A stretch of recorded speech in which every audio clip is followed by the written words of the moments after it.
ఈరోజుకి నేను డిఫరెంట్ ఆలూ ఫ్రైకి నేను తగినంత నూనె వేసేసుకున్నాను, జీలకర్ర వేసాను, ఆవాలు అలాంటి మినపప్పు శనగపప్పు ఏం వేయట్లేదు, జస్ట్ జీలకర్ర వేసాను, అలాగే వెల్లుల్లిపాయలు వేసాను.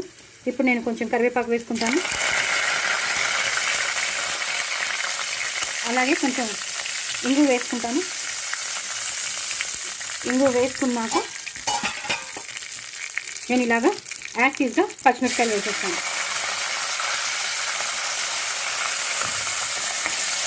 ఇలా యాక్టివ్గా పచ్చిమిరపకాయలు వేసేసి ఇలా పసుపు వేసేస్తాను.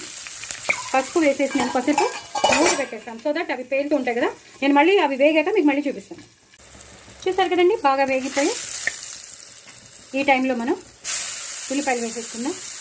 నేను చాలా సన్నగా గ్రేట్ చేసి పెట్టుకున్నాను ఉల్లిపాయలని, అవి మొత్తం వేసేసుకుంటాను. ఒక మీడియం సైజ్ ఉల్లిపాయ మొత్తం వేసేసాను నేను. పచ్చిమిరపకాయలు బాగా వేగిపోయి ఇంకా అల్లం వెల్లుల్లి పేస్ట్ కూడా వేయక్కర్లేదు, ఎందుకంటే మనం వెల్లుల్లిపాయలు వేసాం కాబట్టి ఆ ఫ్లేవర్ వచ్చేస్తుంది.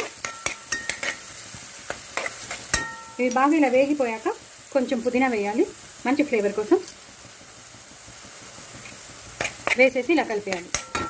ఇప్పుడు మనం సన్నగా తరిగి పెట్టుకున్న ఆలు నేను అన్నీ వేసాక మీకు చూపిస్తానండి. ఒక చేత్తో వేయడం ఇబ్బందిగా ఉంది, నేను అన్నీ వేసాక మీకు కలిపేటప్పుడు చూపిస్తాను. సో బాగా వేగిపోయండి.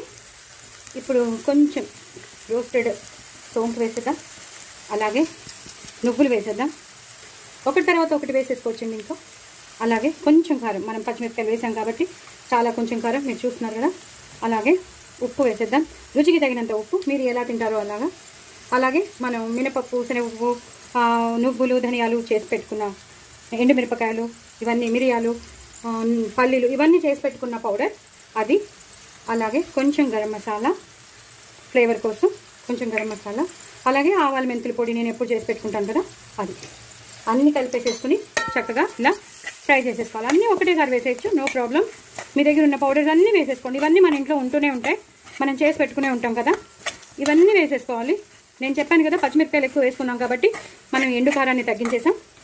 ఇవన్నీ అయిపోయి మొత్తం రుచికి తగినంత అన్నీ వేసేసుకున్నామండి. ఇంకేం వేయక్కర్లేదు, అన్ని పౌడర్స్ వేసేసుకున్నాం. లాస్ట్లో కొత్తిమీర అలాగే కరివేపాకు పుదీనాతో గార్నిష్ చేసేసుకోవడమేనండి. వండర్ఫుల్ అంటే కొంచెం నేను దాచుకుంటాను మనకి షార్ట్కి. చాలా చాలా చాలా టేస్టీ అయిన ఫ్రై మీ ముందు ఉంటుందండి. పిల్లలు ఇష్టంగా తింటారు, చాలా చాలా టేస్టీగా ఉంటుంది. డూ ట్రై ఇట్ అండి.